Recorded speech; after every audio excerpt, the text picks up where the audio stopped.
ফিরলে কোথায় পদ্মরানী? ক্ষীর, বাপকে ভাত দিব। তুমি? এমনি ঘুরে বলছি, হাওয়াকে পেট ভরাচ্ছি।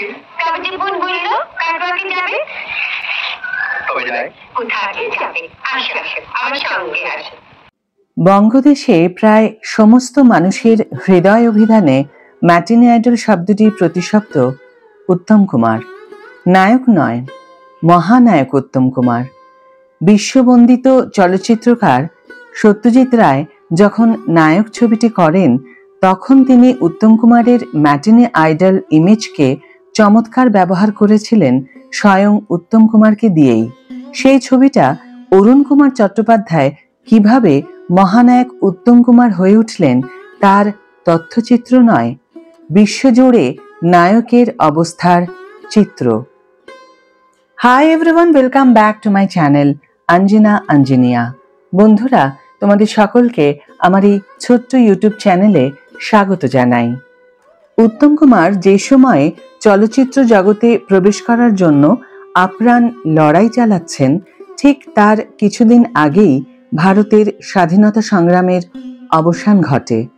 যদিও ভারত দ্বিখণ্ডিত হয়, তবুও স্বাধীন দেশের নাগরিক হিসাবে অরুণ কুমার ওরফে উত্তম কুমারের মনে এক জাতীয়তাবোধের চেতনার উন্মেষ হয়। কিন্তু কোনো রাজনৈতিক দলের সঙ্গে প্রত্যক্ষভাবে তিনি কখনোই জড়িত হননি। ইদানিংকালে রাজনীতির জগতে বেশ কিছু চলচ্চিত্র তারকাকে আসতে দেখা যাচ্ছে। দক্ষিণ ভারতে এই প্রভাবটা সবচেয়ে বেশি। অন্যান্য রাজ্যের তুলনায় একমাত্র পশ্চিমবঙ্গে বামপন্থী দক্ষিণপন্থী রাজনীতির সঙ্গে প্রত্যক্ষ ও পরোক্ষভাবে বাংলা চলচ্চিত্র জগতের শিল্পী ও কলাকুশলীদের মধ্যে অনেকেই জড়িত ছিলেন, এখনো কেউ কেউ আছেন। অন্যান্য রাজনৈতিক দলেও এখনকার কলাকুশলীরা অংশগ্রহণ করেছেন। উত্তম কুমারের কিন্তু কি বাম কি ডান কোনো পন্থার প্রতি ব্যক্তিগত কোনো দায়বদ্ধতা ছিল না বলেই আমাদের মনে হয়। যা ছিল তা দুস্থ মানুষের প্রতি সামাজিক কর্তব্যবোধ, যে ব্যাপারটা বিশিষ্ট বামপন্থী নেতা প্রশান্ত সুরকে খুবই মুগ্ধ করে। প্রশান্ত সুর বলেছিলেন, ব্যক্তি জীবনে আমি সাধারণ পার্টিকর্মী থেকে মেয়র মন্ত্রী হয়ে মানুষের জন্য সবসময় কিছু করার চেষ্টা করেছি। যদিও আমাদের মতো সাধারণ মানুষের থেকে চলচ্চিত্র জগতের মানুষদের কথা আলাদা, কারণ আমাদের কাজ যেহেতু মানুষকে সঙ্গে নিয়ে, কিন্তু তাদের কাজের ধরনটা অবশ্যই আলাদা। তবু যখন সেই জগতের মানুষেরা মাটির কাছাকাছি নেমে আসেন, তখন সেই মানুষদের মহানুভবতার পরিচয় পাওয়া যায়। যেমনভাবে 1978 সালে যখন ভয়াবহ বন্যা হলো, তখন উত্তম কুমার অন্যান্য অভিনেতা অভিনেত্রীদের নিয়ে পথে নামলেন দুস্থ মানুষদের সাহায্যে। সেই সময় তাকে দেখা গেছে দুস্থ কলাকুশলীদের সাহায্য করা, তাদের নিজস্ব বাসস্থানের জন্য জমি কেনা ইত্যাদি সামাজিক কাজে অংশ নিতে।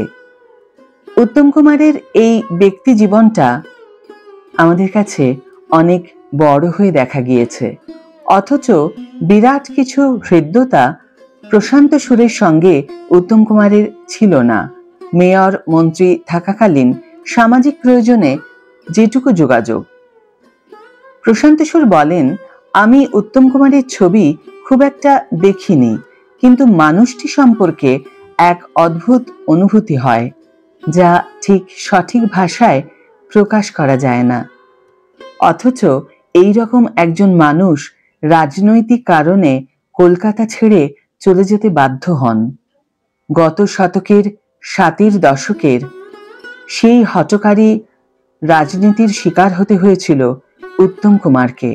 সেই ভয়ঙ্কর দিনের স্মৃতিচারণা করতে গিয়ে প্রযোজক অসীম সরকার বলেছেন, একদিন নিউ থিয়েটার্স 1 নম্বর স্টুডিওতে শুটিং চলছে বন পলাশির পদাবলী ছবির।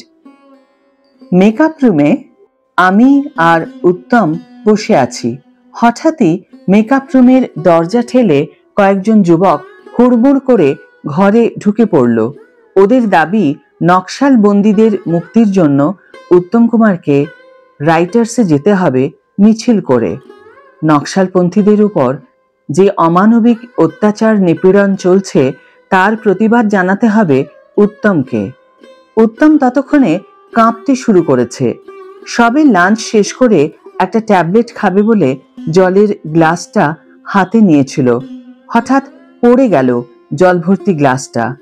ওই গ্লাস ভর্তি জল টেবিলের উপর উল্টে পড়ে না গেলে সেদিন কি ঘটতো জানি না, তবে জানি সেখানেই সব হয়তো শেষ হয়ে যেত। পাইপ গান থেকে বেরিয়ে আসা একটার পর একটা গুলি উত্তমের শরীর ঝাঁঝরা করে দিত। আসলে কোনো কোনো মুহূর্তে এই রকম বোধহয় ঘটে যায়।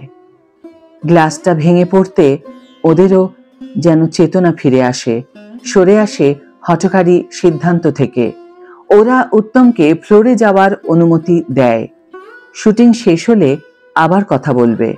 ফ্লোরে শিল্পী ও কলাকুশলীরা সবাই ফিরে এসেছে। ওরা পাইপগান হাতে স্টুডিও চত্বরে ঘোরাফেরা করছে। শুটিং শুরু হলো ফ্লোরের ভেতর। পরিকল্পনা হলো নিউ থিয়েটার্সের পেছনের গেট দিয়ে আমরা বেরিয়ে যাব। গাড়ি ফ্লোরের দরজার কাছাকাছি আনা হলো। শট শেষ করেই উত্তম গাড়ির সামনে চলে এলো। ড্রাইভারকে সব বলা ছিল। সেই মতো আমি গাড়ির সামনের সিটে বসে পড়লাম। উত্তম এদিক ওদিক তাকিয়ে প্যাক আপ ঘোষণা করে গাড়িতে উঠে পড়ল। গাড়ি আমাদের নিয়ে ছুটল স্টুডিওর পেছনের গেট পেরিয়ে। ঠিক হলো পরের দিন সন্ধ্যার ফ্লাইটে বম্বে চলে যাব। কিন্তু টিকিট কেটেও বাধ্য হয়ে পরিকল্পনা বদলে ফেললাম। টিকিট বাতিল করে আমরা বম্বে মেলে উঠে পড়লাম। বম্বেতে উত্তমকে প্রযোজক দেবেশ ঘোষের বাড়িতে রেখে আমি ফিরে এলাম কলকাতায় টাকার জন্য। উত্তম যে প্রযোজকদের ছবিতে অভিনয় করেছিল তাদের কাছে আমি টাকা চাইতে গেলে তারা কেউ টাকা দিলেন না। তাদের মধ্যে সন্দেহ যে উত্তম কুমার আদৌ কলকাতায় ফিরতে পারবেন কি না। আমি বম্বে গিয়ে উত্তমকে জানালাম। সব শুনে উত্তম খুব মর্মাহত হলো। বলল, আমি টাকা রোজগারের মেশিন নই, আমি মানুষ। বলতে বলতে উত্তমের চোখে জল এসে গিয়েছিল। মুখটা আড়াল করে উত্তমকে সেদিন আমি চোখের জল মুছতে দেখেছি। এই ঘটনা হয়তো অনেকেরই জানা নেই, যা আমরা জানতে পারি এই প্রতিবেদন থেকে। তার মতো একজন মহামানুষ, যিনি দুস্থ প্রেমী, যিনি মানুষকে অনেকভাবে অনেক সাহায্য করেছেন, কোনো রাজনৈতিক দলে অংশগ্রহণ না করেও মানুষের সেবায় তিনি পথে নেমেছেন। মানুষের মনের কাছাকাছি, প্রাণের কাছাকাছি সারা জীবন থেকে গেছেন। সারা জীবন তিনি অমর হয়ে থাকবেন। অথচ তাকেও রাজনৈতিক হঠকারিতার শিকার হতে হয়েছিল। এই ঘটনা সত্যি দুর্ভাগ্যজনক এবং নিন্দনীয়। তার মতো মহামানুষের প্রতি শ্রদ্ধা জানিয়ে আজকের ভিডিও এখানেই শেষ করছি বন্ধুরা।